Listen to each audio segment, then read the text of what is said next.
آ سکے۔ تو معزز ناظرین، ایسے ہوتا ہے کہ ڈاکٹر وردہ شہید 4 دسمبر کو حسب روایات 8 بجے صبح اپنی ڈیوٹی پہ آتی ہیں۔ ایمرجنسی میں ان کی ڈیوٹی ہوتی ہے، اور جب ڈیوٹی پہ بندہ آئے تو باقاعدہ آج کل بائیو میٹرک سسٹم ہے، تو وہ وہاں پہ آئی 11:39 پہ 11:39 اور 27 سیکنڈز پہ جو اس کی ویڈیو فوٹیج دی گئی ہے اس کے مطابق وہ اسپیٹل سے بقول ایم ایس ایبٹ آباد کے 10 منٹ کی لیو پہ گئی ہیں۔ ان کی ڈیوٹی 2 بجے تک تھی، مگر وہ جب 10 منٹ کے اندر بھی نہ واپس آئیں، اور پھر وہ آدھا گھنٹہ 2 بجے تک وہ واپس نہیں آئی، اور جب چھٹی کا ٹائم ہوتا ہے تو اس وقت بھی باقاعدہ بائیو میٹرک ہوتا ہے، مگر ڈاکٹر وردہ وہ بائیو میٹرک کرنے کے لیے بھی ان ظالموں کی وجہ سے نہ پہنچ سکی۔ تو یہاں پہ سب سے پہلی ذمہ داری ڈسٹرکٹ اسپتال کے ایم ایس اور انتظامیہ کی ہے کہ اگر وہ بر وقت ڈاکٹر وردہ کا پتہ کرتے تو اس کی جان بچائی جا سکتی تھی، مگر انہوں نے حسب روایات اس بات کو وہ گول مگول کر رہے ہیں کہ یہ چیز ہے، وہ یہ بالکل غلط ہے کہ اتنے لوگ ہوتے ہیں تو اتنے لوگوں میں، تو پھر میرا یہ سوال ہے کہ اگر کسی سکول کے اندر 400 بچہ پڑھتا ہے اور ایک بچہ 10 منٹ کی چھٹی لے کے چلا جائے، تو کیا سکول انتظامیہ اس بچے کا پتہ نہیں کرتی کہ وہ کدھر گیا ہے، کیوں نہیں آیا، یا بچہ رابطہ نہیں کرتا؟ تو نہ ڈاکٹر وردہ نے ان سے رابطہ کیا اور نہ انہوں نے کیا۔ سب سے پہلی ذمہ داری ایم ایس ایبٹ آباد کی اور اس کی انتظامیہ کی ہے کہ ڈی ایچ کیو کے اندر پولیس چوکی قائم ہے، اسے چاہیے تھا کہ وہ وہاں پہ اور کچھ نہیں 10 منٹ کے بعد بھی اگر نہیں کیا، اسے چاہیے تھا 10 منٹ کے بعد اس کا پتہ کرتا، 20 منٹ کے بعد، کوئی پتہ نہیں کیا گیا۔ اتنا تو ظالم کر دیتا کہ 2 بجے تک وہ نہیں آئی، اس نے اپنا بائیو میٹرک نہیں کیا، تو اس کو وہاں پہ رپٹ درج کرانی چاہیے تھی، اور اس کے والدین کو بھی نہیں، اس کے والد کو بھی نہیں بتایا گیا، نہ ریلیٹیو کو۔ وہ بیچارے یہ سمجھتے رہے کہ وہ ڈیوٹی پہ ہے۔ انہیں تو مغرب سے پہلے جا کے پتہ چلا، جب انہوں نے 12 بجے کے بعد بھی ان کو 12:10 پہ کال کی، 12:40 پہ کی، پھر بھی وہی سمجھتے رہے کہ وہ ڈیوٹی پہ ہے۔ انہوں نے کمپلیکس میں تلاش کیا، مغرب سے پہلے وہ تھانے کی طرف آئے۔ اب اسی شام کو 4 دسمبر کو رات 8:45 پہ ڈاکٹر وردہ کے والد، جو پہلے ان کو کبھی جناح آباد چوکی، کبھی میرپور تھانہ اور پھر کینٹ تھانہ میں، انہوں نے چلے یہی ٹائم مان لیتے ہیں کہ 8:45 پہ انہوں نے بتایا کہ ان کی بچی جو ہے وہ گم ہے۔ مگر افسوس کا مقام کہ ان کی ایف آئی آر پھر جا کے 9:45 پہ 5 تاریخ کو درج کی گئی۔ اب میں آتا ہوں، ہمیں جو شکوہ ہے وہ یہ نہیں کہ 9:45 کے بعد تفتیش صحیح نہیں ہو رہی، یہ ایک غلط فہمی ہے جو محترم ڈی پی او صاحب کو ہے۔ ہم یہ کہتے ہیں کہ یہ پہلے 34 گھنٹے جو تھے، یہ کیوں جو ہے یہ وقت ضائع کیا؟ ڈاکٹر وردہ کی جان بچ سکتی تھی۔ اب اس موقع پہ میں انتہائی اہم ترین پوائنٹ جو اس سے پہلے کسی نے بھی ڈسکس نہیں کیا، وہ اپنی عوام کے سامنے، اپنی بہنوں کے سامنے، اپنے بھائیوں کے سامنے اور جے آئی ٹی کے سامنے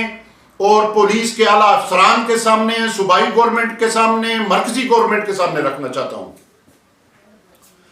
وہ یہ ہے کہ پولیس کی جانب سے، ڈی پی او صاحب آپ سے معذرت کے ساتھ، اس لیے کہ آپ نئے ہیں، کیونکہ ایک نیا افسر جب آتا ہے تو کم از کم 3-4 مہینے اسے سیٹنگ لگتے ہیں کہ اس شہر میں، اس ضلع میں کیا کرنا ہے، مگر جو پرانے لوگ بیٹھے ہوتے ہیں وہی رپورٹ جو آپ کے پاس آتی ہے آپ اسی پہ شاید اعتماد کرتے ہیں۔ اس کا فیصلہ آپ کے اوپر چھوڑتا ہوں، یہ اللہ جانے اور آپ جانے، لیکن میری رائے میں آپ کو بھی مس گائیڈ کیا گیا ہے۔ آپ نے پریس کانفرنس میں یہ کہا کہ ڈاکٹر وردہ کو ہاسپٹل سے لے کے جانے کے بعد آدھے گھنٹے میں اسے شہید کر دیا گیا. ایک اور انٹرویو آپ کا سنا، اس میں آپ نے گھنٹہ ڈیڑھ کہا، مگر ڈی پی او صاحب آپ کو مس ٹریپ کیا گیا ہے. ڈاکٹر وردہ 4 دسمبر 2025 کو 11:39 پہ ہاسپٹل سے نکلتی ہیں، اور ڈاکٹر وردہ کا پوسٹ مارٹم 8 دسمبر 4:10 پہ شروع ہوتا ہے. یہ ٹوٹل بنتے ہیں 100 گھنٹہ پورا، بلکہ 100 گھنٹے سے بھی 10-20 منٹ اوپر نیچے ہو سکتے ہیں. تو ایک طرف آپ سے یہ کہلوایا جا رہا ہے کہ آدھے گھنٹے کے اندر، ڈیڑھ گھنٹے کے اندر اس کو شہید کر دیا گیا، مگر دوسری طرف میں آپ کو کلیئر کروں، اپنی عوام کو، جی آئی ٹی کو اور اعلیٰ جو افسران ہیں، ایجنسیز ہیں ملک کی، ان کو، کہ جناب ڈاکٹر وردہ 4 تاریخ کو 11:39 پہ نکلتی ہیں، ان کا پوسٹ مارٹم 8 تاریخ کو 4:10 پہ شروع ہوتا ہے، تو وہ گھنٹے ٹوٹل بنتے ہیں 100 گھنٹے. 100 گھنٹے، یہ میں انگلیوں پہ بتا رہا ہوں کہ 12 آپ لگا لیں، 12 بجے 4 دسمبر سے 5 دسمبر تک 24 گھنٹے، 5 سے 6 تک 48 گھنٹے، اور 6 سے 7 تک 72 گھنٹے، اور 7 سے 8 تک 96 گھنٹے، 12 بجے تک، اور 12 بجے کے بعد 4:10 تک آپ لگا لیں تو 4 گھنٹے یہ ڈالیں تو 100 گھنٹے بن جاتے ہیں. جبکہ آپ پوسٹ مارٹم رپورٹ پڑھیں، اس کے اندر یہ بات ہے کہ ڈاکٹر وردہ کو شہید 72 گھنٹے پہلے کیا گیا. گویا 28 گھنٹے پیچھے بچتے ہیں. اس کا مقصد ہے کہ ڈاکٹر وردہ کو پہلے ہی ٹائم پہ قتل نہیں کیا گیا، بلکہ اس 28 گھنٹے کے بعد قتل کیا گیا ہے. اور یہی ہمارا رونا ہے کہ بھائی یہ ٹائم جتنا، جس طرح آپ نے کہا، یہ آپ پوسٹ مارٹم رپورٹ پڑھیں، میری نہیں ہے، یہ ڈاکٹروں کی دی ہوئی پوسٹ مارٹم رپورٹ ہے.